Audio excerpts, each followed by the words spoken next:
Assalamualaikum warahmatullahi wabarakatuh. Sebelumnya perkenalkan, nama saya Sonia Meltia Murti. Di sini saya akan menjelaskan kenapa kita memilih Puka Creative House. Puka Creative House dipilih sebagai objek analisis karena merupakan salah satu social enterprise di Indonesia yang secara konsisten menggabungkan antara kreativitas, pemberdayaan sosial, dan keberlanjutan lingkungan dalam satu model bisnis yang terintegrasi. Mohon izin teman-teman semuanya dan mohon izin kepada Ibu dosen. Di sini saya akan menjelaskan mengenai profil perusahaan dari Puka Kreatif ini sendiri. Nah, perlu teman-teman ketahui bahwa Puka Kreatif ini diambil dari kepanjangan Pulas Katumbiri, di mana ini merupakan bidang usaha kerajinan tangan, produk kreatif serta fashion zaman kini.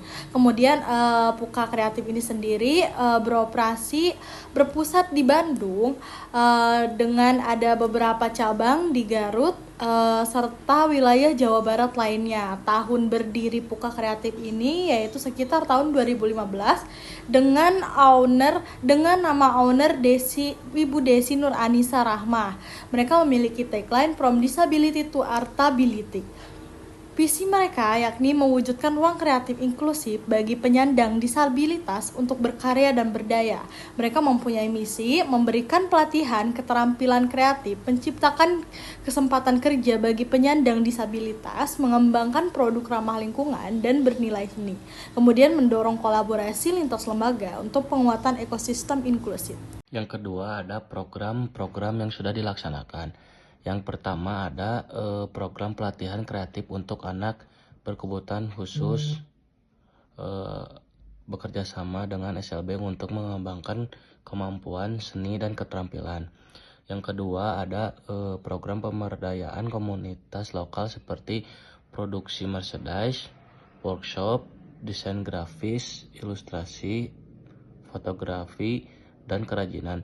Yang ketiga ada kolaborasi UMKM untuk meningkatkan kapasitas produksi serta memperluas pasar produk kreatif. Yang keempat ada program inkubasi dan pendampingan talenta muda kreatif melalui kelas intensif desain dan produksi konten. Yang kelima ada kampanye sosial dan pameran karya untuk meningkatkan kesadaran publik mengenai kompetensi kelompok kreatif. Oke, baik, selanjutnya pada bagian ini saya menjelaskan alasan mengapa kami memilih Puka Creative House sebagai social enterprise yang kami angkat. Puka Creative House memiliki konsistensi yang kuat dalam menggabungkan nilai-nilai kewirausahaan dengan dampak sosial. Mereka berfokus pada kelompok difabel serta masyarakat dengan kebutuhan khusus. Sehingga program-program yang dijalankan tidak hanya bersifat kreatif, tetapi juga memiliki manfaat sosial yang nyata.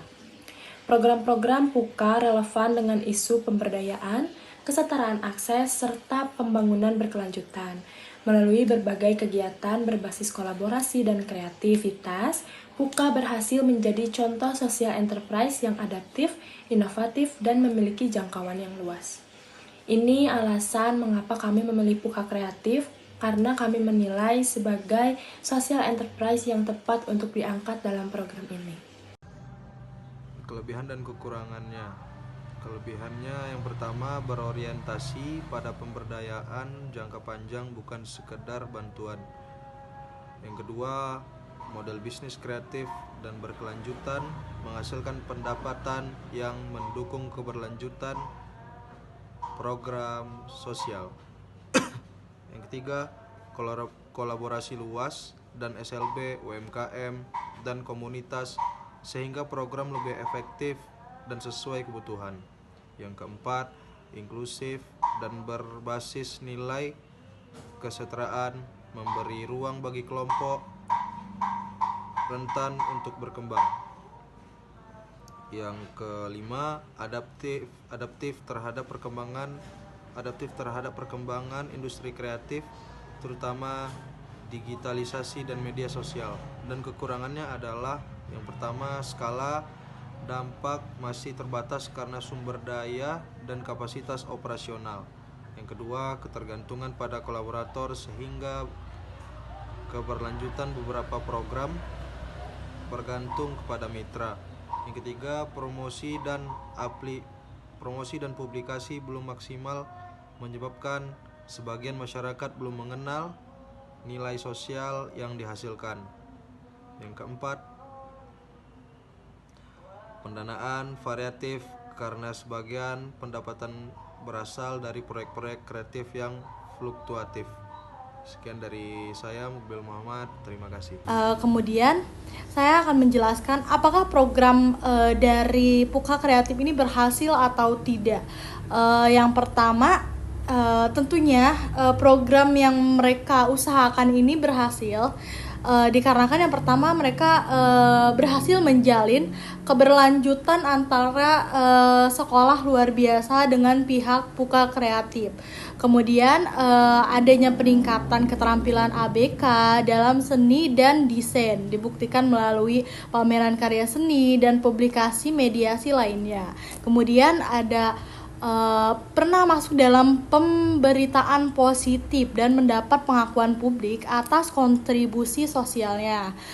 Perlu teman-teman ketahui juga bahwa Puka ini beberapa kali mendapatkan rekor atau mungkin penghargaan dari beberapa pihak wewenang pemerintah karena mereka berhasil mengembangkan anak-anak berkebutuhan khusus menjadi lebih inovatif dan kreatif di zaman masa saat ini di era globalisasi yang sangat sulit ini. Kemudian produk kreatif dari karya kolaboratif ini berhasil dipasarkan dan memberikan nilai ekonomis yang sangat tinggi, teman-teman. Kemudian apakah ada kaitannya dengan SDGs? Tentunya ada. Di sini ada SDGs 4 yaitu Quality Education, di mana menyediakan pelatihan kreatif untuk ABK dan talenta muda. Kemudian ada SDGs 8 di mana Decent Work and Economic Growth, menciptakan peluang kerja dan pendapatan melalui industri kreatif. Kemudian ada SDGs 10 Reduce Inequalities, mendorong induktivitas, inklusivitas dan kesempatan setara bagi kelompok rentan.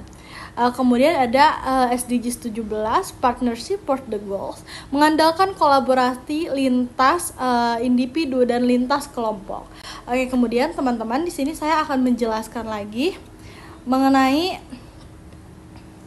kaitan dengan teori perubahan sosial. Apa aja sih emang ada kaitannya dengan teori perubahan sosial? Tentunya ada. Yang pertama adalah teori pemberdayaan, di mana Puka meningkatkan kapasitas individu dan komunitas melalui pendidikan kreatif dan pendampingan sehingga mereka memiliki kontrol lebih besar atas kehidupan dan karirnya mereka masing-masing. Kemudian teori inovasi sosial.